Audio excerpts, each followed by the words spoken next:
Washroom থেকে fresh হয়ে খালি গায়ে তোয়ালে নিয়ে দাঁড়িয়ে আছে রাজীব। বন্ধুর বউ তাকে এক কাপ গরম চা এগিয়ে দেয়। এই নাও তোমার জন্য একদম গরম গরম চা। থ্যাংক ইউ ভাবি। আপনি বরং আমাকে একটা টি শার্ট দেন তো। ভাবি হাসি মুখে বলল, টি শার্ট দিয়ে কি করবে? এত সুন্দর বডি বানিয়েছো, টি শার্ট দিয়ে তা ঢাকার জন্য নাকি?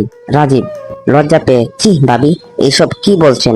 চায়ের কাপে চুমুক দিতে দিতে ভাবি রাজীবের দিকে তাকিয়ে প্রশ্ন করে, আচ্ছা রাজীব, সত্যি করে বলো তো, তোমার কি কোনো গার্লফ্রেন্ড আছে? রাজীব খানিকটা শরম পেয়ে বলে, না ভাবি, এইসব কিছু না।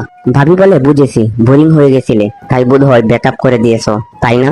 না না ভাবি, এরকম কিছুই না। ভাবি মজা করে বলে, আজ থেকে আমিও তোমার গার্লফ্রেন্ড। আমি তোমার বন্ধুর বউ হতে পারি, কিন্তু আগে তো আমি একটা মেয়ে, তাই তোমার গার্লফ্রেন্ড হতেই পারি। ফয়সাল বাসায় এসে দেখে তার বন্ধু আসছে। বন্ধুকে বলে, আমি একটা কোম্পানিতে চাকরি নিছি। ফয়সাল বলে, তোমার বাড়ি থেকে আসলে অনেক দূর হয়ে যাবে, এক কাজ করো, এখানে ভালো একটা হোটেল থেকে উঠে যাও, তাহলে কাছাকাছি হবে। রেগে গিয়ে বউ বলে, তুমি এইসব কি বলছো? এই কথা শুনলে তোমার বাকি বন্ধুরা কি বলবে? বলবে যে তুমি বিয়ে করার পর বন্ধুর কথা ভুলে গেছো। রাজীব, তুমি এখানেই থাকবে, যাওয়ার আসার কোনো সমস্যাই হবে না।